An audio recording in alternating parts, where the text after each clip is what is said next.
그러니까 어떤 성경도 이렇게 명시적으로 이거를 읽는 사람은 정말 복이 있다, 듣는 사람은 복이 있다, 또 지키는 사람은 복이 있다라고 명시적으로 이렇게 첫 페이지에 도입부에 이렇게 말하고 있는 성경이 거의 없죠. 하지만 요한계시록은 유일하게 그런 말씀들이 있습니다. 이 요한계시록은 중세 때까지만 해도 거의 권위 없는 성경으로 취급을 받았습니다. 사도 요한이 기록을 했기 때문에 이제 어떻게 이제 정경으로 계속 이제 포함이 돼서 흘러왔지만은 뭐 루터나 아니면은 뭐 에라스무스 뭐 여러 이제 중세 시대에, 왜냐하면 이 성경 요한계시록 자체가 거의 묵시록 해석이 거의 되지 않는 거기 때문에 뭐 교훈 받을 수 있는 것은 그 당시에 거의 7개가 거의 유일했을 겁니다. 그래서 요한계시록에 대해서 중요하게 생각하지 않았던 것이죠. 근데 계시록의 특징과 특성은 뭐냐면은 이제 시간이 지나면 지날수록 그 계시들이 분명해지고 선명해지고 그 하나하나의 것들이 성취되면서 이 계시록이 하나님에 의해서 주어진 영감된 미래를 말씀하고 있는 확실한 예언의 말씀이라는 것을 이제 알게 되고 믿게 되면 우리 마음 가운데 하나님께 대한, 그리고 성경에 대한 더 확실한 그런 믿음을 가질 수가 있게 되는 것이죠. 그래서 이 요한계시록이 그러한 역할을 하고 있다고 저는 생각을 합니다. 그래서 오늘은 요한계시록 1장서부터 6장까지 중요한 부분만 살펴보려고 합니다. 제가. 그래서 이제 요한계시록에 대해서 잠깐 이제 이걸 좀 살펴보면은, 요한계시록은 뭐 사도 요한이 썼다는 것이 거의 정설이고요. 그다음에 이제 이 쓰여진 때가 도미시안 황제 때, 도미티아누스 황제 때, 그러니까 95년에서 96년 경에 쓰여졌다고 이제 합니다. 이제 이 도미티아누스 황제가 이 기독교를 상당히 핍박을 했습니다. 왜 핍박을 했냐면은 자기 자신을 이 명칭으로 부르게 해서 핍박을 한 거죠. 어떤 명칭이냐면 주님, 그 다음에 하나님. 그러니까 주인과 하나님이라는 명칭으로 부르게 했었죠. 그러니까 이 도미시안 황제 이전에 네로 황제 때도 기독교인들이 핍박을 많이 당했습니다. 근데 이제 도미시안 황제는 노골적으로 자기를 신이라고 이제 부르지 않으면은 핍박을 했던 것이죠. 그래서 도미니어스 앳 데우스, 이 라틴어가 이 도미니우스가 주인입니다. 주인. 그 다음에 데우스가 하나님입니다. 하나님, 신. 영어로 God, 하나님입니다. 그러니까 기독교인들이 이 도미시안 황제에 대해서 주와 신이라고, 주와 하나님이라고 부를 수가 없었죠. 그렇기 때문에 뭐 어떻게 했겠습니까? 당연히 모진 핍박과 고문을 당하고 뭐 사자의 밥이 되었겠죠. 그때나 뭐 우리나라의 신사참배 있을 때나 거의 비슷한 상황인 거죠. 그래서 도미시안 황제 때 이 사도 요한이 에베소 교회를 담임하고 있었습니다. 에베소 교회에 담임을 목회를 하고 있다가 이제 도미시안 황제에 의해서 박해가 가해지면서 반모섬에 유배가 됩니다. 18개월 동안. 여기가 이제 정치범 수용소라고 합니다. 그러니까 왜 정치범 수용소냐? 그러니까 주와 신으로 부르지 않는 것은 국법을 어기는 것이죠. 그죠? 국법을 어기는 거죠. 그리고 황제에 대해서 불복종을 하는 것이죠. 그러니까 당연히 이제 정치범 수용소에 가서 이제 거기에서 유배돼서 뭐 여기서는 이제 기록에서는 이제 광산 캐는 일을 강제로 18개월 동안 했다고 그렇게 기록에 나오고 있습니다. 이 반모섬이 어딘지 한번 보면 여기입니다. 이 반모섬이 여기 보시면은 소아시아, 지금 터키 지방이거든요. 버가모, 서머나, 에베소, 두아디라, 사데, 빌라델비아, 라우디기아 다 지금 한 곳에 다 있지 않습니까? 이 빨간 표시로 되어 있는 곳이 반모섬입니다. 거기가 이제 요한이 그 주변에 있던 소아시아 7교회에게 이제 편지를 쓰는 것이죠. 이 수신자는 누구냐면은 소아시아 지금의 이제 터키 지역입니다. 7교회입니다. 그래서 계시록 1장 4절에 보면은 이 요한계시록이 왜 쓰여졌는지 그리고 누구한테 쓰여졌는지 정확하게 나옵니다. 요한계시록 1장 4절 보실까요?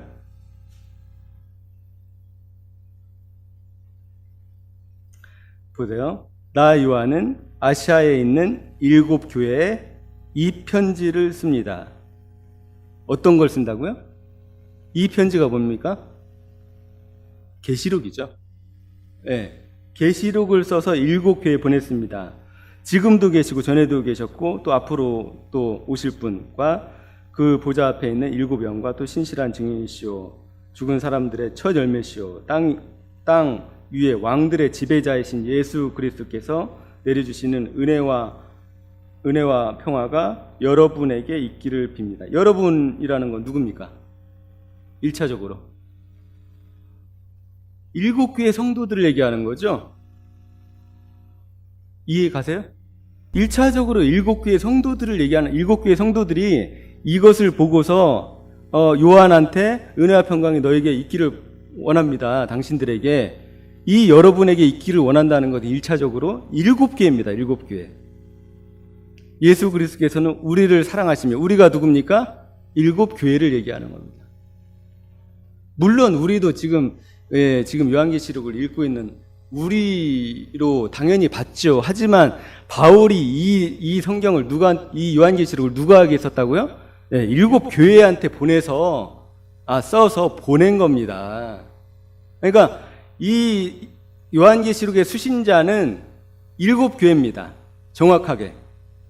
그러니까 이 수신자에 대해서 정확하게 개념을 갖지 않으면은 이 처음부터 단추가 잘못 끼워지게 됩니다. 나오죠. 자기 피로 우리의 죄에서 우리를 해방하여 주셨고, 여기에서 우리가 누굽니까? 7교회죠. 우리로 나라를 이루셔서 자기의 아버지 하나님을 섬기는 제사장으로 삼아주셨습니다. 여기 우리가 7교회를 얘기를 하고 있습니다. 그러니까 이 7교회를 왜 제가 강조하냐면 이 세대주의 사람들이 이 7교회를 그 당시의 7교회로 생각을 하지 아니하고 교회의 2000년 역사 가운데서 이 7교회를 나눠서 이 교회 시대라고 해석을 하기 때문에 그러는 거죠. 그러니까 이 요한계시록은 첫 번째로 이 수신자가 정확하게 7교회입니다. 이 요한계시록의 구성을 한번 살펴보면 요한계시록 1장 19절 한번 보실까요?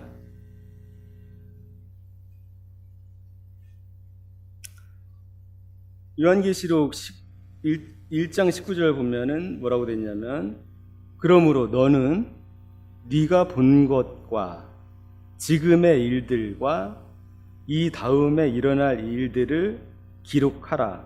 그러니까 네가 본 것, 과거, 지금 있는 일, 현재, 그 다음에 일어날 일들, 미래를 얘기를 하고 있습니다. 근데 네가 본 것이 뭔지 아십니까? 20절에 바로 해답이 나옵니다. 네가 본 내 오른손에 7별과 7 금촛대의 비밀은 이러하다. 일곱 별은 일곱 교회의 심부름꾼이요. 일곱 교회는 일곱 촛대는 일곱 교회다. 본 것이 뭡니까? 예, 일곱 별과 일곱 금 촛대를 본 거예요. 그러니까 네가 본 것은 이미 20절에 그 설명이 나와 있어요. 그것은 일곱 교회라는 거죠. 일곱 교회. 그 다음에 지금 있는 일이 뭐냐면은 이제 현실적으로 사도 요한이 보고 들은 일곱 교회에 관한 일들입니다. 지금 있는 일. 그러니까 그 당시에 요한의 때에 일곱 교회의 일을 얘기를 하고 있는 것이죠. 그리고 다음에 일어날 일, 장차 될 일. 이렇게 세 가지로 구분이 되어 있습니다. 그래서 계시록의 구성은 과거, 현재, 미래. 그러니까 사도 요한의 그 때 중심으로 과거, 현재, 미래의 일들을 이제 얘기를 하고 있는 것이죠. 이제 과거라고 해봤자 이제 요한이 이제 본 것부터 얘기를 하는 거니까 먼 이전의 과거가 아니라 요한이 이제 환상과 계시를 받는 시점들을 얘기를 하는 거죠. 근데 지금 이제 문제가 이 표를 보시면 어떤 문제가 발생하냐면 네가 본 것이 뭡니까? 그러니까 여기 보면은 일곱 별과 일곱 금 촛대라고 하지 않습니까? 네. 일곱 별과 일곱 금 촛대입니다. 그 다음에 지금 있는 일은 뭡니까? 네. 그거는 일곱 교회입니다. 일곱 교회. 근데 지금 있는 일에 제가 여기 이 화면을 보시면 지금 있는 일에 일곱 교회의 화살표를 연결을 안 해놨죠? 왜 연결을 안 해놨을까요? 예, 많은 성경을 해석하는 사람들이 이것을 일곱 교회라고 생각하지 않고 장차 될 일, 그러니까 일곱 교회마저도 장차 될 일이다 라고 이제 해석을 하기 때문에 그런 거죠. 그러니까 네가 본 것과 지금 있는 일들은 없어지고 모두 장차 될 일밖에 없는 거죠. 실제로 지금 있는 일이 뭡니까? 일곱 교회에서 행해지고 있는 일이거든요. 근데 장차 될 일로 사람들이 일곱 교회까지 전부 다 이렇게 놓게되는 거죠. 그래서 이제 계시록의 구성을 보면 일곱 교회가 나오고요. 그 다음에 일곱 인이 나옵니다. 그 다음에 일곱 나팔이 나옵니다. 일곱 대접이 나옵니다. 그래서 하나님께서 이 요한한테 이 성경을 예언을 주셨을 때 보면은 하나님은 질서의 하나님이시라고 되어 있지 않습니까? 고린도전서 13장에도 보면은 하나님은 질서를 좋아하십니다. 질서. 그리고 하나님은 법을 만드신 분이죠. 그죠? 구약이 법이지 않습니까? 그래서 하나님은 논리적이십니다. 근데 그래서 이 계시록의 구성을 보면은 일곱 교회 다음에 일곱 인이 나오고 일곱 나팔이 나오고 일곱 대접이 나옵니다. 차례대로 이렇게 아주 그 질서 정연하게 배열이 된 것을 우리가 확인을 할 수 있는데 많은 사람들이 이 구성을 왜곡을 합니다. 다음과 같이요. 이런 식으로 왜곡을 합니다. 그러니까 일곱 인이 있는데 일곱 교회는 이제 일곱 교회를 왜 여기 안 넣는지 모르겠어요. 일곱 인 안에 일곱째 인에 일곱 나팔과 일곱 대접이 다 들어있다는 식으로 얘기를 하는 거죠. 왜 이렇게 구성을 하는지 혹시 아십니까? 제가 지난번에도 여러 번 설명했지만은 큰 환란에서 나오는 무리들이 7장 9절에 나오잖아요. 그죠? 아무라도 능히 셀 수 없는 큰 무리가 7장 9절에 나오니까 벌써 대환란이 끝난 거잖아요. 그죠? 그 사람들 입장에서. 그러니까 그러면은 대환란이 7장 9절에서 끝나니까 그게 말이 안 되죠. 이 사람들 입장에서는. 7년 대환란은 마지막 때 있을 일이니까 이 사람들이 그래서 일곱째 인 안에 일곱 나팔과 일곱 대접을 포함시킵니다. 결국에는 일곱째 인 안에서 계속 맴돌고 있는 거예요. 7장 이후에, 그러니까 7장부터 전부 다 뭐냐면 일곱째 인인 거예요. 전체다가. 네, 이렇게 성경을 보는 거죠. 그 다음에 이 사람들이 이렇게 나눈 이유가 두 번째 보면 땅에 살고 있는 사람들에게 전할 영원한 복음이 표현되어 있기 때문에 그런 거죠. 계시록 14장 6절 한번 볼까요? 나는 또 다른 천사가 하늘 한가운데서 날아다니는 것을 보았습니다. 그에게는 땅 위에 살고 있는 사람들과 모든 민족과 종족과 언어와 백성에게 전할 영원한 복음이 있었습니다. 7절까지 읽어보겠습니다. 그는 큰 소리로 외쳤습니다. 너희는 하나님을 두려워하고 그분께 영광을 돌려라. 하나님께서 심판하실 때가 이르렀다. 하늘과 땅과 바다와 물의 근원을 만드신 분께 경배하여라.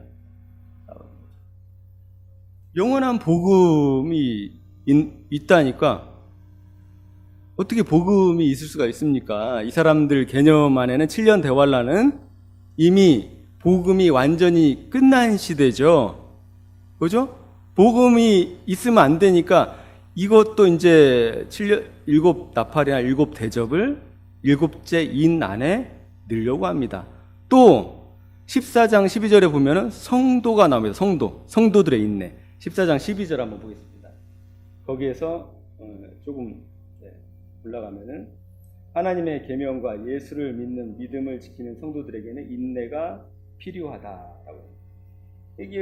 여기에서 이제 666 표를 얘기하면서 성도들에게 인내가 필요하다 이렇게 나옵니다. 바로 위에서 그 666을 얘기하고 있습니다.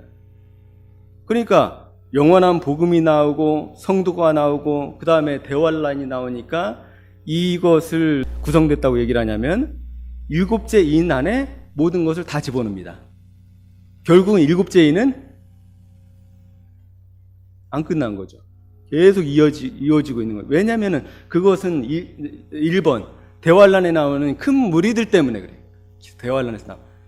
대환란이 이 사람들이 얘기하는 것이 일곱 대접까지가 대환란이잖아요. 근데 7장에서 벌써 대환란에서 사람들이 다 아무라도 능히 셀 수 없는 큰 무리가 나오니까 이 성경을 이 뒤죽박죽 만들어 버리는 거죠. 해석을 이렇게 표현을 합니다. 근데 이건 잘못된 해석이죠. 인위적인 구성입니다. 하나님께서 주신 구성은 정확하게 일곱인, 다음에 일곱 나팔, 다음에 일곱 대접이에요. 일곱인이 완전히 끝나고 일곱 나팔이 시작되고요. 일곱 나팔이 완전히 끝나고 일곱 대접이 시작되는 거예요. 그래서 이 사람들이 이렇게 성경을 왜곡해서 구성하려고 하는 이유가 보통 여기에 있습니다. 여기 보시면은 여기 보면 에베소 교회 있죠? 이 사람들이 교회 시대를 잘 보이나요? 잘 보이죠? 네. 교회 시대를 이렇게 7개로 나눕니다. 서기 70년부터 170년까지 에베소 교회로 나누고 교회 시대를 그 다음에 서머나 기간, 무슨 버가모 교회 기간, 그 다음에 두아디라 교회 기간, 그 다음에 사대 기간, 빌라델비아 기간, 그 다음에 라우디게아 교회 기간으로 끝나면은 교회가 휴거돼요. 여기서. 그러니까 7 교회가 끝나면은 전부 다 무슨 내용이에요? 예. 이제는 교회하고 아무 상관없는, 교회에는 이미 올라가서 아무 상관이 없어요. 아무 상관이 없어요. 그래서 지켜야 될 것도 별로 없어요.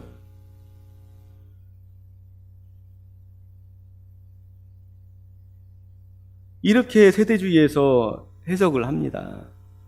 근데 이 잘못된 해석이죠. 교회 시대를 이렇게 7교회로 나눠서 이 기간을 이걸 누가 나눕니까? 무엇에 근거해서 이렇게 나누죠? 아무 설명이 없어요.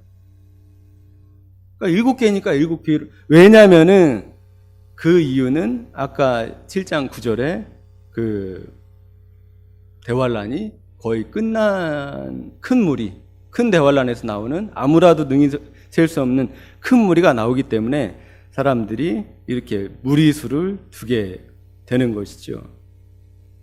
다음도 보시면은 거의 비슷합니다.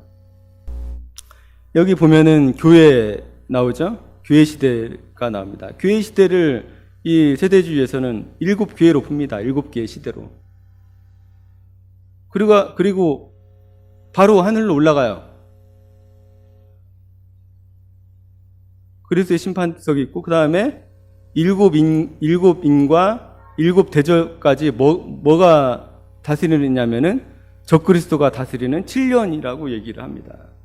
여기에 보면은 다니엘의 70주라고 되어 있죠? 다니엘의 70주.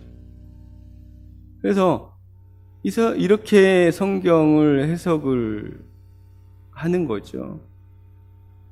이렇게 성경을 해석하고 공식화하고 이렇게 하면은 이게 그림만 딱 봐도 뭔가 대단해 보입니다. 처음에. 그림만 딱 봐도 뭔가 뭐 엄청 대단해 보입니다. 실제로. 이렇게 막 복잡하게 막 구성을 하고 막 도표를 그려놓고 막 이러지 않습니까? 대단해 보여요.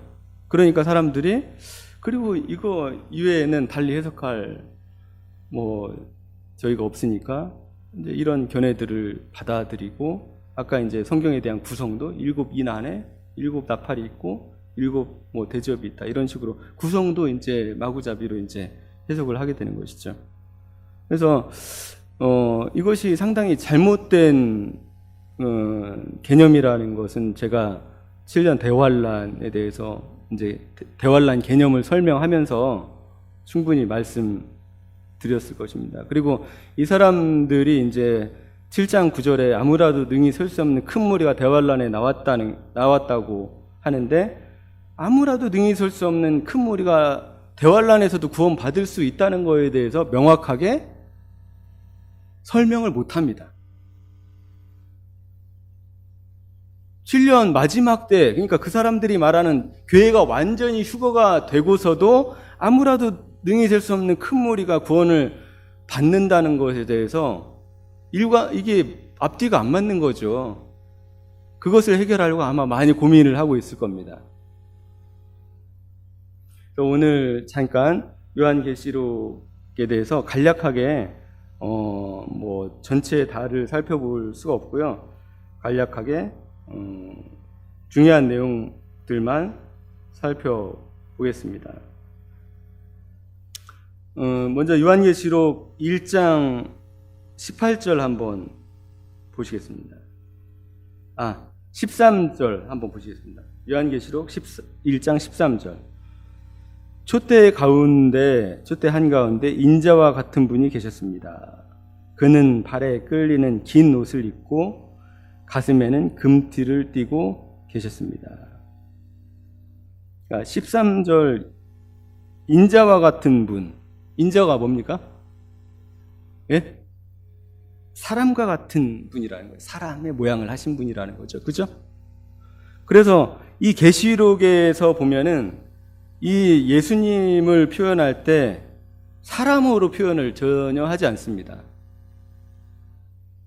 계시록 14장 14절도 보면은 인자와 같으니라고 나옵니다. 14장 14절 보면. 14장 14절 보면 또 내가 보니 흰 구름이 있고 그 구름 위에는 인자 같은 분이 앉아 있었습니다. 그는 머리에 금 면류관을 쓰고 날이 선 낫을 들고 있었습니다. 뭐가 같은 분이요? 네, 인자와 사람과 같은 분. 사람이라고 표현을 하지 않죠. 왜냐? 사람이 아니십니까? 예수님이 승천하셔서 보좌 우편에 앉아 계시는데 지금 사람입니까? 이 실제 우리가 죽음을 가지고 있는 이 육체를 가지고 있는 사람이 아니잖아요. 그러니까 인자와 같은 분, 사람의 모양을 하셨지만은 사람이 아닌 분으로 표현을 하고 있는 것이죠. 이런 그 개념들이, 인자와 같은 분, 이런 개념들이 계시록 성경 해석에서 상당히 중요합니다. 그래서 이 중요한 내용의 어떤 그 성경을 해석할 때 제일 중요한 게 뭔지 아십니까? 성경 텍스트예요. 중요한 교리, 가장 중요한 교리를 해석할 때 가장 중요한 것이 성경 본문이에요. 그래서 지난주에 제가 킹제임스 흠정역에 다니엘 70주에서 다니엘 70주를 할 때 킹제임스 흠정역에서 뭐 홍수가 있을 것이다 이런 표현 있잖아요. 개역 성경이나 이 세 번역 성경에는 홍수가 있는 것 같을 것이며, 그러니까 실제 이스라엘에서 어떻게 홍수가 있을 수가 있냐고요. 가뭄이, 물이 비가 자주 내리지 않는 곳에서 어떻게 홍수가 있냐고요. 그러니까 명백한 오역이죠. 그런 성경 가지고는, 그런 성경으로는 이 계시록이나 다니엘서 이 71회가 얼마나 중요한 그 이슈고 핵심적 이슈가 되는 구절입니까? 그런 구절들이 정확하게 번역이 안 됐을 때 우리가 성경 해석이 거기서 막히게 되는 거죠. 그래서 다양한 번역본을 보는 것이 중요한 것이고, 그 다음에 원어의 가장 정확한 의미로 번역된 것을 보는 것이 중요한 것이죠. 그래서 보면은 인자와 같으신 분, 이것도 상당히 중요한 내용이라고 할 수 있습니다. 왜 인자와 같은 분이 중요한지는 조금 있다가 내용이 나올 겁니다. 보시면 18절 한번 보겠습니다. 살아있는 자다. 나는 처음이요 마지막이요 살아있는 자다. 왜 살아있는 자다라고 표현을 했냐면은 나는 한 번은 죽었으나, 죽었었기 때문에 그렇죠. 이 나는이 누굽니까? 1장 18절이요. 17절부터 읽으면 되겠네요. 그를 뵐 때 내가 그의 발 앞에 엎어져서 죽은 사람과 같이 되니 그가 내게 오른손을 얹고 말씀하셨으니 두려워하지 말아라. 나는 처음이요 마지막이요. 그러니까 알파와 오메가라고 표현되어 있을 겁니다. 아마 살아있는 자다. 나는 한 번은 죽었으나 보아라. 영원무궁하도록 살아있어서 사망과 지옥의 열쇠를 가지고 있다 라고 얘기를 하고 있죠. 가톨릭에서는 이 사망과 지옥의 열쇠를 누가 가지고 있다고 합니까? 교황이 가지고 있다고 합니다. 근데 사망과 지옥의 열쇠는 한 번 죽었다 살아나신 예수님이 가지고 계시는 거죠. 이 계시록을 보면은 그 여러 성경과 그 어떤 내용에 있어서, 주제에 있어서 너무나 일관성을 가지고 있습니다.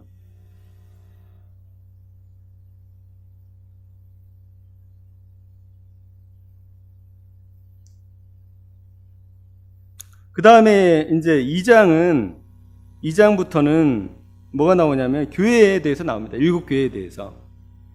7교회에 대해서는 제가 건너뛰겠는데, 7교회에서 이제 우리가 주목해야 될 것이 어떤 말씀이냐면은 그 이세벨과 이제 간음하고 그 의상의 제물을 먹은 자들을 하나님께서 큰 환란에 이제 던질 거다 이렇게 말씀을 하지 않습니까? 22절 보면은 보아라 나는 그를 병상에서 던지겠다. 병상이다. 그와 더불어 간음하는 자들도 이세벨을 얘기하는 거죠. 그와의 행위를 회개하지 않으면 큰 환란을 당하게 하겠다라고 얘기를 하고 있죠. 그러니까 여기에서 이 큰 환란을 그 7년 대환란으로 해석을 하니까 이 일곱 교회를 어디다가 갖다 두냐면 교회 시대로 갖다 두는 거죠. 2000년 교회 시대로. 아니 2장부터 대환란이 나오니까 어떻게 대환란이 나올 수 있냐고요. 그러니까 이 대환란에 대한 개념을 제가 몇 번 말씀드렸듯이 잘못 이해를 하고 있기 때문에 그런 거죠. 이 사람들이. 이때 도메시안 황제 때 이 박해를 통해서 이 요한이 반모섬에 갇히고 감금돼서 이 요한계시록을 썼지 않습니까? 이 로마 시대 때 이 황제들에게서 뭐 혹은 10대 박해라고도 하기도 하고요. 아니면 7대 박해라고도 하기도 합니다. 거의 로마 황제 시대 내내 이 기독교, 이 교회는 핍박을 당했습니다. 큰 환란을 당했습니다. 그래서 이 두아디라 교회한테 말씀한 이 큰 환란은 미래의 대환란이 아니에요. 대환란이라는 개념부터 잘못됐지만은 미래에 있을 대환란이 아니라고요. 그러니까 이 대환란이라는 구절이 여기에 나와 있으니까 이 교회 시대를 갖다가 2000년 교회사로 이 나눠 놓는 거죠. 이 표와 같이. 아무튼 이 교회, 이 대환란은 그 당시에 있을 대환란을 얘기하는 겁니다. 로마의 박해, 엄청난 박해로 인해서 사자의 밥이 되고 그런 대환란에 넘기겠다고 하는 것입니다. 회개하지 않으면. 이렇게 지금 이 시대에도 하나님이 교회들에게 이렇게 편지를 써주면 얼마나 좋을까요? 그죠? 어느 교회야, 네가 이것을 잘못하고 있는데 회개해라. 아니 그렇게 되면 얼마나 좋겠습니까? 하지만은 이 일곱 교회를 통해서 모든 교회들이 볼 수 있게 이렇게 성경을 써놓으신 거죠. 그죠? 회개해라. 어떤 것들에 대해서 첫사랑을 버린 것에 대해서 회개하고, 그리고 이세벨을 용납하고 그와 음행하는 것에 대해서 회개하고, 이렇게 편지를 직접적으로 썼을 때 이 두아디라 교회, 일곱 교회가 이 서신을 수신자가 이 일곱 교회잖아요. 그죠? 요한한테 받았을 거 아니에요? 읽어보고 어땠을까요? 정신이 바짝 났을 겁니다, 아마. 정신이 번쩍 났을 거예요. 아마 회개했을걸요? 주님의 직접적인 계시가 자기 자신들의 교회에 편지로 왔을 때 얼마나 충격이 있었겠습니까? 두려웠겠죠. 그리고 회개했겠죠. 그럼에도 불구하고 회개하지 않는다면 큰 환란에 넘기겠다. 이렇게 얘기를 하고 있는 거예요. 그러니까 이 일곱 교회를 먼 미래나 아니면 지금 교회 시대나 이렇게 하는 게 아니라는 거죠. 이렇게 해석하는 게 아니라는 거죠. 일곱 교회는 그 당시의 일곱 교회를 얘기하는 겁니다. 소아시아의 일곱 교회, 수신자가 일곱 교회라고요. 수신자가. 이 요한계시록의 수신자가 1차적으로 일곱 교회라고요. 그렇기 때문에 일곱 교회에 대해서 너무나 지나치게 영해를 함으로써 교회 시대에 나열을 하고 이렇게 하는 것은 큰 무리가 있는 것이죠. 성경은 1차적으로 문자적으로 해석을 하는 겁니다. 1차적 해석은 문자적인 것이죠. 정확하게 지금 어떻게 하고 있습니까? 정확하게 교회 이름을 명시하고 그 교회에 대해서 지적을 하고 있는 것이죠.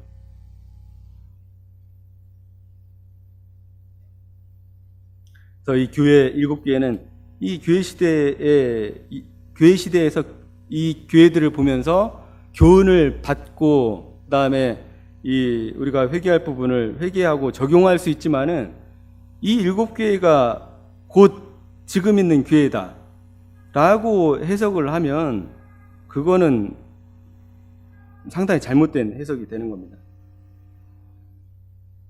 그 다음에 이제 교회 시대가 이제 3장으로 끝납니다.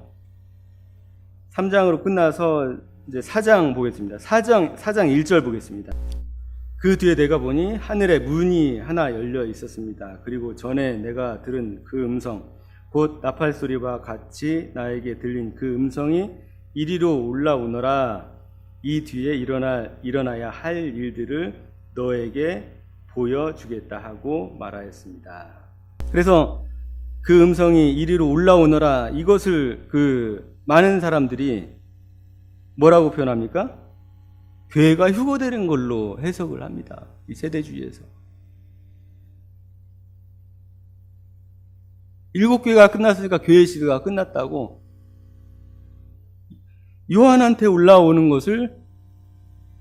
이것을 교회가 휴거되는 걸로 해석을 합니다. 그러니까 이런 해석들이 거의 공통화되어 있어요.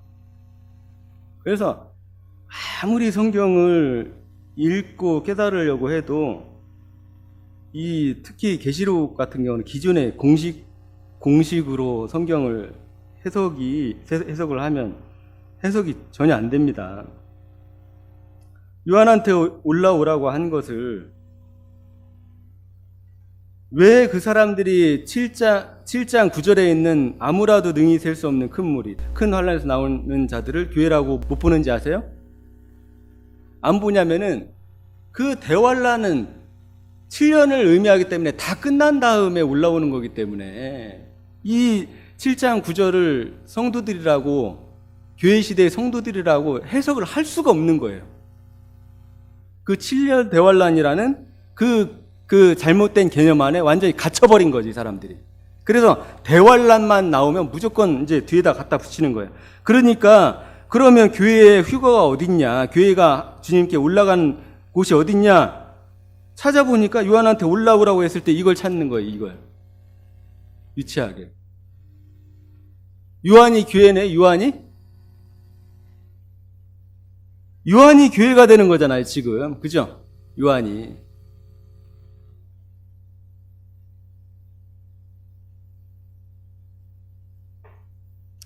이게 왜 하늘문이 하나 열렸다고 하지 않습니까? 왜 올라오라고 했냐면은 지금 뒤에 나오는 구절들이 뭐냐면 이제 천국에 대한 그 내용이 나오기 때문에 그래요.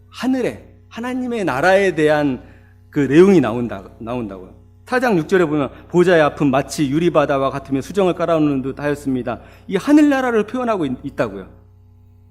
그 보좌에 보좌가 24개가 있고 그 다음에 24 장로들이 있고 흰옷을 입고 머리에 금멜로간을 썼고 이런 하늘에 있는 표현들이 나오잖아요. 하늘나라를 실제 보여주려고 요한아 이리로 올라와라. 그래서 하늘나라를 보여주고 있는 것이라고요. 지금 그 사장 내용이 다 그거잖아요. 하늘나라에 있는 분들. 주목할 것은 8절 한번 보시죠. 4장 8절 보시면은 이 네 생물은 각각 날개가 6개씩 달려있는데 날개 둘레와 그 안쪽에는 눈이 가득 달려 있었습니다. 그리고 그들은 밤낮 쉬지 않고 거룩하십니다. 거룩하십니다. 거룩하십니다. 전능하신 분 주 하나님 전에도 계셨으며 지금도 계시며 또 장차 오실 분입니다. 하고 외치고 있었습니다. 언제까지요? 밤낮 쉬지 않고. 밤낮 쉬지 않고 거룩한. 하나님을 하나로 표현하는 거죠. 하나님을. 거룩하신 분. 그래서 밤낮 쉬지 않고 끊임없이 거룩하십니다. 거룩하십니다. 지금도 계시며 장차 오실 분. 하나님이 오십니까? 이것을 통해서 알 수 있는 게 뭡니까, 우리가? 예수님이 하나님이시라는 거죠. 하나님이 오신다는 표현은 솔직히 성경에 많이 쓰이질 않죠. 그죠? 주 예수께서 오실 것이다. 주 예수께서 강림하시리니.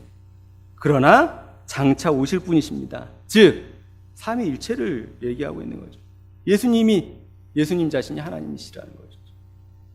또 10절에 보면 24 장로가 또 면류관을 주님 보좌 앞에 드리고서 또 찬양을 합니다. 11절, 4장 11절 보시면 우리의 주인이신 하나님, 주님이신 하나님, 주님은 영광과 존귀와 권능을 받으시기에 합당하신 분이십니다. 주님께서 만물을 창조하셨으며 만물은 주님의 뜻을 따라 생겨났고 또 창조되었기 때문입니다. 지금 뭘 찬양합니까? 네, 이 지구를 창조하신 하나님을 찬양하는 거죠. 이 만물을 창조하신 하나님을 찬양하는 거죠. 창조를 하신 하나님, 창조주 하나님. 이 성경에서 이 제일 중요하게 얘기되어지는 게 이 하늘을 창조하신 하나님. 14장 7절 아까 봤지만 다시 한번 보겠습니다. 14장 7절. 계시록 14장 7절이요. 나는 또 다른 천사가 하늘 한가운데서 날아다니는 것을 보았습니다. 그에게는 땅 위에 살고 있는 사람들과 모든 족속과 종족과 언어와 백성에게 전할 영원한 복음이 있었습니다. 그는 큰 소리로 외쳤습니다.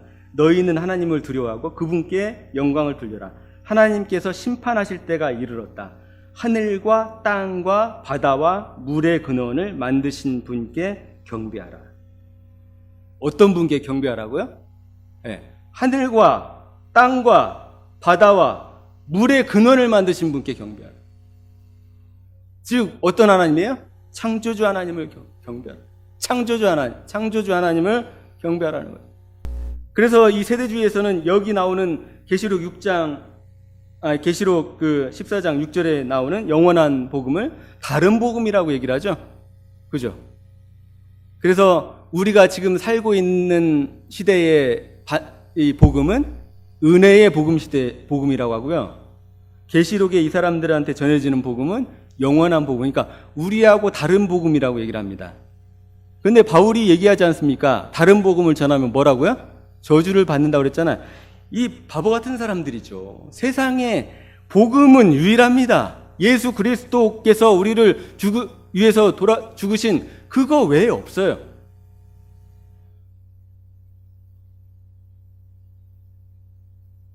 이 7절이 얘기하는 게 뭡니까? 땅과 바다와 물의 근원을 만드신 분을 경배하라는 게 뭐예요? 이 땅과 바다와 물의 근원을 누가 만드셨습니까? 예수님이 만드셨죠. 예수님이 만드셨잖아요. 예수님을 경배하면 어떻게 됩니까? 그분의 속죄에 대해서, 그분의 구원에 대해서도 당연히 받아들이겠죠.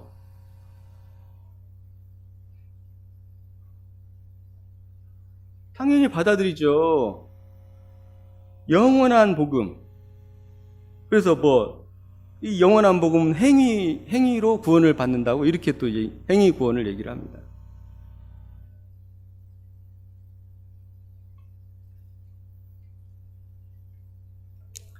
그래서 이 창조주 하나님, 왜냐면은 이 많은 사람들이 이 시대도 마찬가지지 않습니까? 그 복음을 전하기 이전에 가장 중요한 복음 전하기 핵심이 뭔지 알아요? 먼저 되어져야 될 것이 이 우주 만물의 주인이 하나님이라는 것이 인정이 되지 않으면 이 성경에 예수님이나 하나님님, 예수님이 우리를 위해서 이루신 그 구속과 사랑, 이것을 믿을 수가 없는 거죠. 가장 그래서 중요한 것이 창조주 하나님이에요. 창조주 하나님. 그래서 이 창조를 통해서 만물이 하나님으로 인해 지어진 것을 안다. 그리고 나중에 심판 때에 핑계치 못할지니 라고 얘기를 하는 거죠. 인간이 어떻게 그대로 그냥 있을 수 있을까? 푸른 자연과 수많은 과일들과 농식물들과 어류들과 동물들과 귀여운 강아지들, 이 모든 것들이 어떻게 그냥 있을 수 있으며 생각하는 이 인간이 어떻게 그냥 그 스스로 존재하며 그냥 몇십 년 살다가 없어지는 존재인가? 그러니까 이 계시록을 보면은 미래에 대한 부분만 있는 것이 아니라 근본적인 그 하나님의 창조, 그것에 대해서 계속 얘기를 하고 있는 거죠. 그걸로 12장로들이 그 면류관을 벗어놓고서 하나님을 찬양하는 겁니다.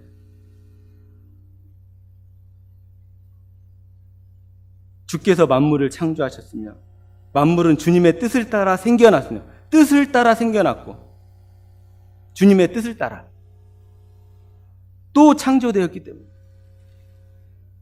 이 창조가 중요하죠. 그 다음에 이제 5장부터 7인이 나오는 겁니다. 7인을 뗄 사람이 없었는데 이제 뭐 어린 양이 자격이 있다고 해서 이제 어린 양이 있으니까 그 요한이 뭐 울었잖아요, 그죠? 뗄 수 있는 분이 없어서 슬피 울었다. 5장 4절에 보면은 이 두루마리를 펴거나 볼 자격이 있는 이가 하나도 보이지 않으므로 나는 슬피 울었습니다. 6절 보면은 나는 또 보자와 내 생물과 장로들 가운데 어린 양이 하나 서 있는 것을 보았는데 그 어린 양은 죽임을 당한 것과 같았습니다. 그에게는 뿔 7과 눈 7이 있었는데 뿔 달린 어린 양이네요. 그 눈들은 온 땅에 보내심을 받는 하나님의 7영이십니다. 그 어린 양이 이제 7인을 떼기에 합당하신 분이신 거죠. 8절 보실까요? 8절. 그가 그 두루마리를 받아 들었을 때에 내 생물과 24장로가 각각 검은 고와 향이 가득히 담긴 금대접을 가지고 어린 양 앞에 엎드렸습니다. 그 금대접이 뭐냐면은 그 향은 곧 성도들의 기도입니다 라고 얘기를 하죠. 그래서 이거 8절 읽으면서 제가 기도를 좀 열심히 해야 되는구나. 이 향이 성도들의 기도래요.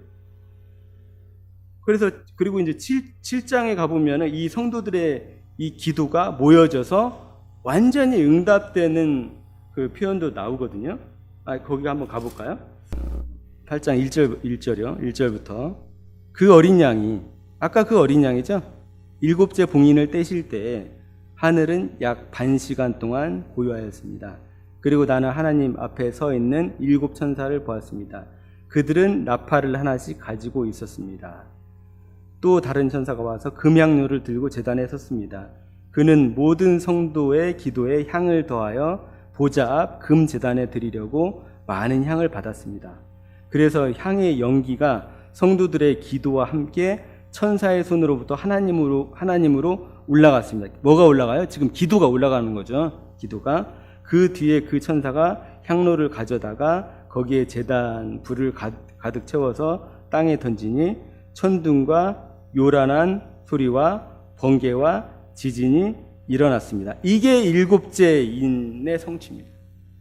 7째 인은 무슨 사건이냐면요, 성도들의 기도를 하나님이 받으시는 거거든요. 그거예요. 그 내용이에요. 이해하세요? 7번째 인이라고 이게. 그러니까 7번째 인 안에 무슨 뭐 나팔이 포함되어 있고 뭐 대접이 포함되어 있고 뭐 별 얘기를 다 했지 않습니까?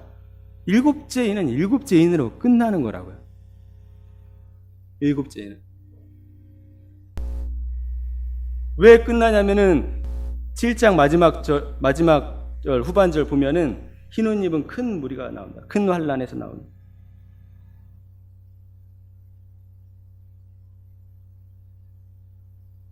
그 일이 있고 나서 8장의 7째 인을 마지막으로 어린 양이 떼시는 겁니다. 그걸 떼셨을 때 어떻게 됐다고요? 8장 5절 정확하게 보세요. 8장 5절 정확하게 보시면은 그 기도가 응답된 걸 알 수가 있어요. 그 기도가 어떻게 응답이 되냐면은 땅에 있는 사람들에게 심판이 내려지는 것이죠. 그 뒤에 그 천사가 향로를 가져다가 거기에 제단 불을 가득 채워서 땅에 던지니 뭐라고요? 땅에 던졌다. 천둥과 요란한 소리와 번개와 지진이 일어났습니다. 그리고 6절에 보면 그때 이제 하나씩 나팔을 또 이제 준비해서 7절 보면 첫째 천사가 나팔을 부니 이렇게 첫째 천사가 나오죠. 성도들의 기도의 응답이 7제인에 기도가 그 모든 기도가 하나님께 올라가서 그 기도가 하나님께 드려지고 그것이 이제 땅에 내려져서 이제 큰 지진이 나고 뭐 이렇게 되는 것이죠. 왜냐? 교회는 하늘에 올라갔기 때문이죠.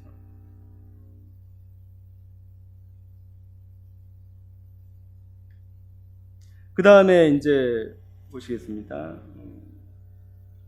성도들의 5장 8절을 봤잖아요. 그 향은 곧 성도들의 기도입니다. 이걸 봤잖아요. 9절 이 24 장로들이 이런 노래를 부릅니다. 5장 9절 보면은 주님께서는 그 두루마리를 받으시고 봉인을 떼실 자격이 있습니다. 주님은 죽임을 당하시고 주님의 피로 모든 종족과 언어와 백성과 민족 가운데서 사람들을 사서 하나님께 드렸습니다. 어디서 많이 들어본 문구 아닙니까? 그죠? 7장 9절에 나오는 문구죠. 7장 9절이요. 그 뒤에 내가 보니 아무도 그 수를 셀 수 없을 만큼 무리가 있었습니다. 그들은 모든 민족과 종족과 백성과 언어에서 나오는 사람들인데, 그죠?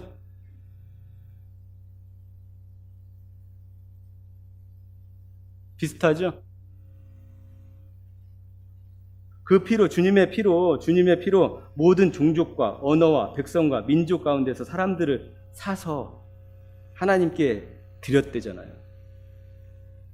그들이 누굽니까? 그들이 7장 9절에 나오는 자들이죠. 그들이죠. 아무라도 능히 셀 수 없는 그 큰 무리들을 얘기를 하는 거죠. 그 다음에 이제 6장부터는 이제 본격적으로 7인이 하나씩 떼어집니다.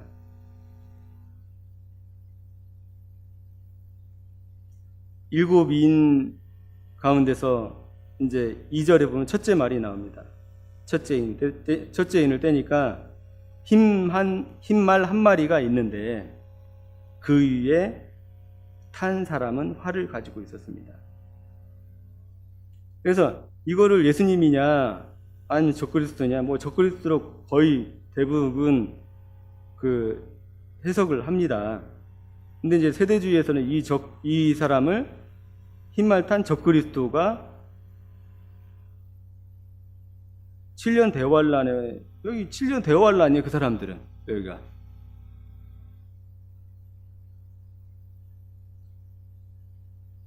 흰말 한 마리가 있는데 그 위에 탄 사람은, 그러니까 이 탄 사람으로 표현을 했잖아요 지금, 그죠? 인간을 얘기하는 거죠. 예수님을 얘기하는 건 아닌 게 분명합니다. 그러니까 계시록에서 예수님은 인자와 같은 분으로 표현이 되기 때문에 그렇죠. 근데 2절에 보면은 활을 가지고 있었다. 그 사람이, 탄자가 전쟁할 때 쓰는 걸 얘기를 하는 거죠. 이 예수님을 표현할 때는 어떤 걸 표현을 많이 합니까? 입에서 양날성 검이 나오니. 예수님은 활이 필요 없어요. 예수님은 활이 필요 없다고요.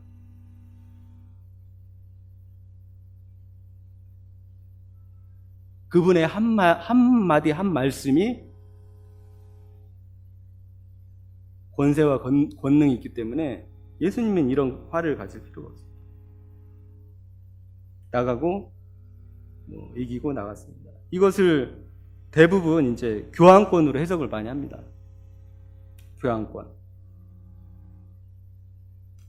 두 번째 인을 떼니까 4절에 보면은 말 한 마리가 또 나오죠. 이 말이라는 것은 뭘 상징합니까? 말은 달려가죠. 어디로 가죠, 계속. 여기서 말이라는 건 역사를 상징합니다. 그리고 네 말이 나오는데 역사를 상징합니다. 예.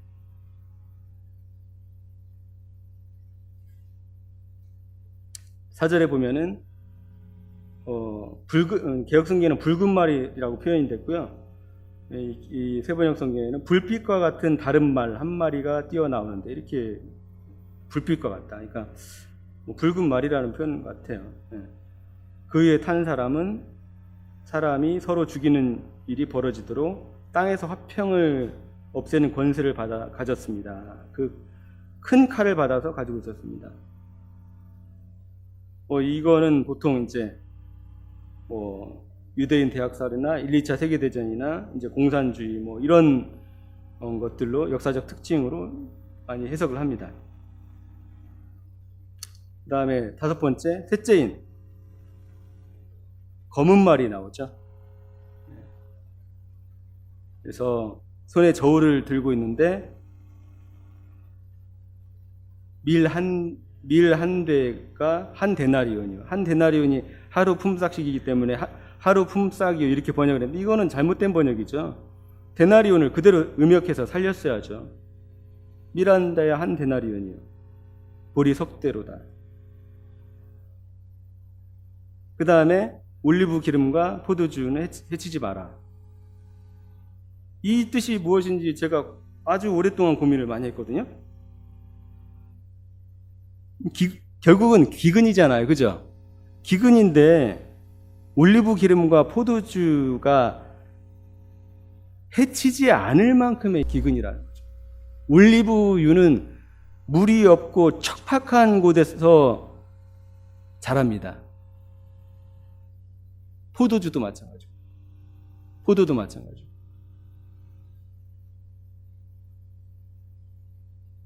그러니까 지금 지구가 온난화 지금 되고 있지 않습니까? 그리고 사막화되고 있지 않습니까? 그러니까 올리브 기름과 포도주가 해치지 않을 만큼의 으로 그만큼의 기근을 얘기하고 있는 것이죠. 7장 보면 이제 넷째 인을 떼는 말이 나옵니다. 청황색 말 8장 보면은 영어에서는 이제 창백한 말이라고 이제 돼 있는데 왜 창백하냐면 먹지를 못한 거예요. 그리고 8절 보면은 그 위에 탄 사람의 이름은 사망이다. 지옥이 그를 뒤따르고 있었습니다. 그들은 칼과 기근과 죽음과 들짐승으로서 4분의 1에 이르는 땅의 주민들을 멸하는 권세를 받아 가지고 있었습니다. 지금 60억이 넘는데 60억의 4분의 1은 몇 명 정도 되죠? 한 15억 되나요? 그죠? 네, 60억의 4분의 1은 15억 정도 되는 거죠. 그래서 이 네 말이 넷째 인으로 이 말은 끝납니다. 이 말탄자는 끝나요. 근데 이 특징들이 뭐냐면은 흰말 탄자는 계속 이기려고 나아갔습니다. 그렇잖아요? 네. 나아가고 멈췄다는 얘기가 없습니다. 계속 가는 것이고 역사를 상징합니다. 말은. 그 다음에 두 번째 말은 땅의 평화를 없애는 권세를 받은 이 말도 계속 갑니다. 그래서 북한에서 지금 핵을 가지고 우리를 협박하고 있는 것이죠. 그 다음에 네 번째 말, 이 기근, 전 세계적인 기근이 지금 셋째 인의 시대에 우리가 살고 있다고 저는 개인적으로 그렇게 생각을 하고 있습니다. 그 다음에 넷째 인은 땅의 4분의 1을 죽일 일이 아마 기근과 전쟁과 으로 많이 죽을 겁니다. 이것이 지금 보면은, 그리고 이제 다섯째 인이 중요한 거죠. 다섯째 인. 다섯째 인은 뭡니까? 이때부터는 역사가 아니라 어떤 사건이죠.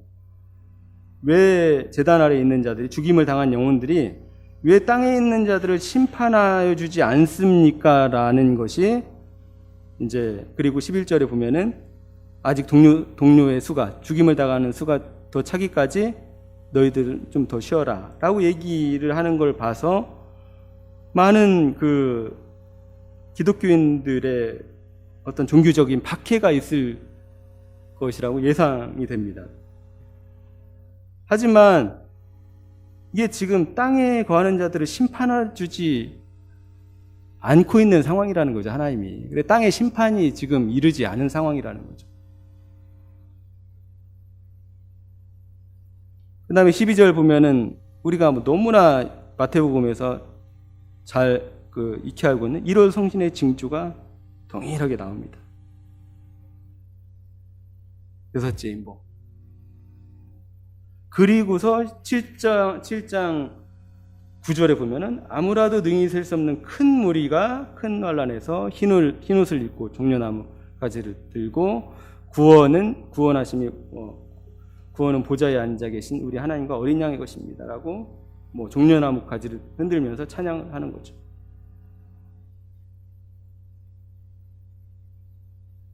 그래서 이 성경을 보면은 이 요한이 이 계시록을 어떤 사람들이 얘기하는 것처럼 뒤죽박죽 이인 안에 나팔이 있고 나팔 안에 대접이 있고 이인 안에 나팔과 대접이 같이 있고 이 일이 일어났다가 저희 일이 일어나고 이런 식으로 막 뒤죽박죽 돼 있지가 않다는 거죠.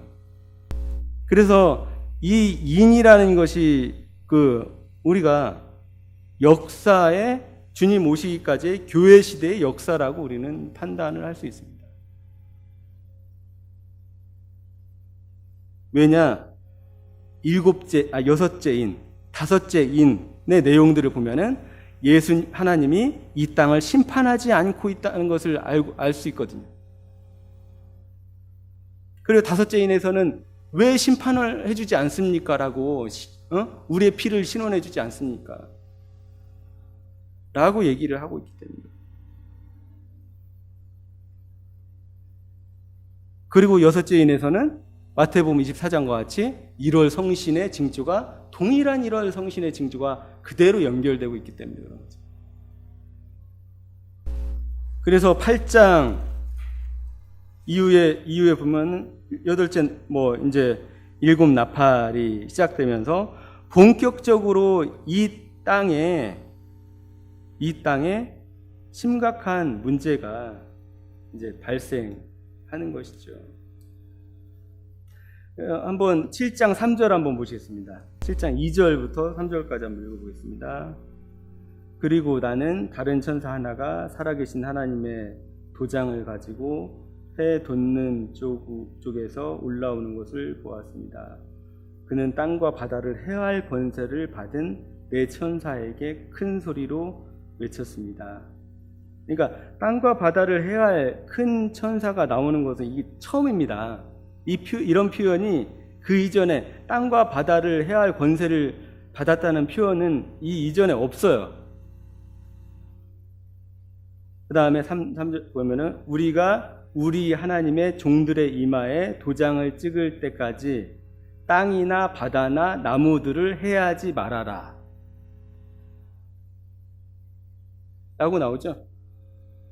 근데 8장에서 첫째 천사가 나팔을 부니 8장 7절 보세요. 첫째 천사가 나팔을 부니 우박과 불이 피에 섞여서 땅에 떨어집니다. 그리고 땅의 3분의 1이 타버리고 나무의 3분의 1이 타버리고 푸른 풀이 타버립니다. 지금 내용이 전개되는 거잖아요. 그죠? 땅과 바다를 해야 하는 큰 권세를 가지는 네 천사에게 큰 소리를 쳤다는 거예요. 그 천사가 누굽니까? 7절의 천사를 얘기하는 거겠죠. 첫째 나팔을 불 때에 땅의 3분의 1을 해야 할 권세를 가진 천사를 얘기하는 거겠죠. 해하지 마라, 아직. 왜 해하지 마라고요? 땅에 14만 4천 인을 우리가 줘야 된다. 도장을 줘야 된다.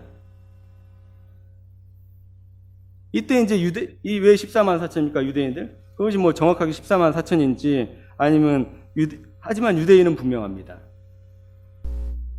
그리고 나서 이제 아무라도 능히 셀 수 없는 큰 무리 7장 9절. 성경이 이렇게 전개가 되고 역사적으로 전개가 되고 있는 것이죠. 물론 나팔 대접 내용들 가운데 우리가 이해할 수 없는 그런 내용들이 간혹 있어요. 하지만 이해할 수 없는 것은 이해할 수 없는 것으로 놔둬야 돼요. 큰 맥락과 줄기에서 하나님은 그 사건들을 일으키시는 것이 분명합니다. 왜냐하면 하나님은 질서정연하게 이 요한계시록을 성도들한테 쓰셔서 주셨기 때문에 그렇죠. 마지막으로 계시록 1장 7절 한번 보겠습니다. 보아라, 그가 구름을 타고 오신다. 눈이 있는 사람은 다 그를 볼 것이요, 그를 찌르는 사람도 볼 것이요, 땅 위의 모든 족속이 그분 때문에 가슴을 칠 것이다. 이 말씀이 어디에 나오는 말씀입니까? 똑같은 말씀으로 마태복음 24장 30절에 나오죠.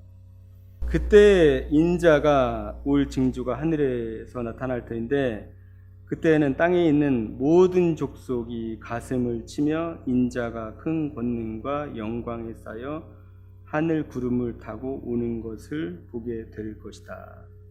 31절 보면은 그리고 그는 자기 천사들을 큰 나팔 소리와 함께 보낼 터인데 그들은 하늘 이 끝에서 저 끝까지 사방에서 그가 선택한 사람들을 모을 것이다 라고 얘기를 하고 있죠. 예수님이 오실 때 이 땅에 있는 모든 민족과 족속들이 가슴을 치며 예수님의 오심을 본다는 내용을 마태복음도 얘기하고 있지만 요한계시록 1장 7절도 동일하게 얘기를 하고 있는 거죠. 눈이 있는 사람들은 다 예수님이 오신다는 걸 본다는 거죠. 눈이 있는 사람. 그래서 제가 말씀드렸듯이 이 땅에 남아있는 사람들이 무신론자가 하나도 없어집니다.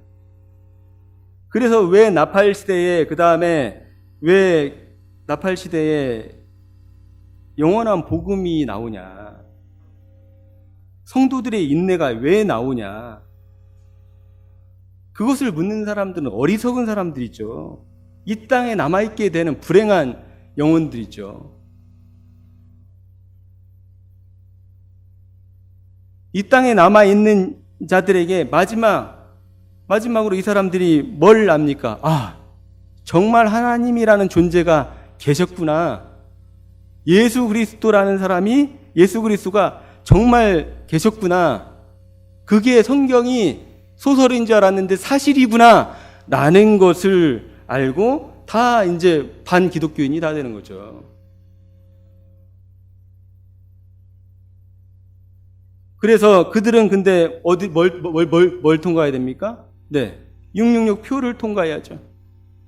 이 땅에 남아있는 자들에게 주어지는 여러 가지 이 땅의 심판과 진노를 당할 수밖에 없는 것이죠. 그래서 그 사람들을 성도들이라고 표현을 하는 거예요. 성도들. 남아있는 성도들. 그래서 성도들의 인내가 여기 있으니 필요하다. 성도들의 인내가 필요하다. 영원한 복음이 다른 영원한 복음이 아니라 마지막으로 그 천사가 이 땅에 있는 자들에게 회개하라는 거예요. 회개하라. 하나님을 경배하라. 적그리스도가 다 다스리고 그가 매매를 못하게 하고 모든 것을 통제하고 자기에게 경배하지 아니하면 다 쳐서 죽입니다. 그래서 인간의 연약함으로 말미암아 하나님을 경배하지 않고 그런 거에 대해서 이제 마지막 천사가 영원한 복음 마지막으로 전하는 거예요. 너희가 회개해라. 그래서 아무튼 오늘은 계시록 6장까지 한 7장, 8장까지 살펴보았습니다. 어느 정도 이렇게 이 정도로 봤으면 계시록의 그 다음에 일어날 일들은 어느 정도 심플합니다. 거의 심판과 진노예요. 이 땅에 남아있는 자들에게 무자비한 하나님의 진노와 심판. 그 무자비한 심판과 진노가 보여주는 게 무엇일까요? 어린 양의 진노, 보좌에 앉으신 이의 낯이 표현하는 게 뭐냐면은 그냥 이 땅에서 사람들이 그냥 죽어가고 하나님께서 이 땅을 심판하고 이것이 표현하는 게 뭐겠어요? 영원한 하늘나라의 형벌을 표현하는 거죠. 이 땅에 남아있는 사람들이 그냥 그 여러 심판과 진노로 그냥 죽는다면 이 계시록이 무슨 소용이 있겠어요? 하나님을 믿지 않는 자들에게 남아있는 이 땅의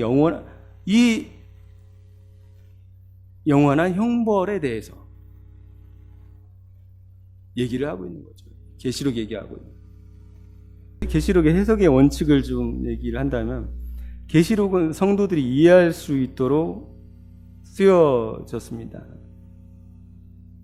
계시록은 질서정연하게 쓰여진 것이 맞습니다.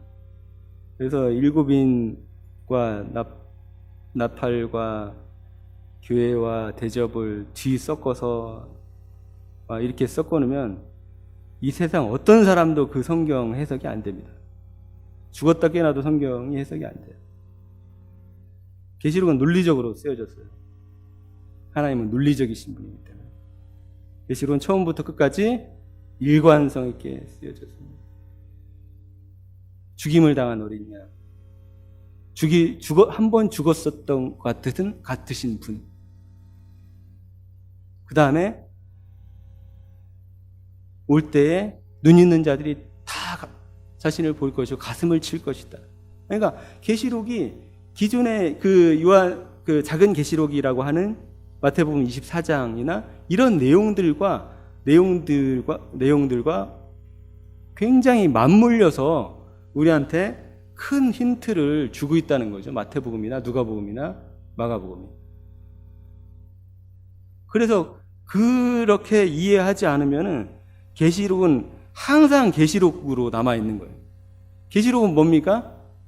계시는 풀려져야 되는 건데 4장 1절에서 올라가고서 4장 이후에는 우리하고 아무 상관없는 계시록을 읽고 있게 되는 거죠. 그렇게 되면. 이 땅에 왜 이 예언의 말씀을 읽는 자와 듣는 자와 지키는 자가 복이 있다고 했냐? 이 땅에 남아있는 자들에게 뭐라고 합니까? 그 표를 받지 말아라고 하죠. 그 표를 받지 마라.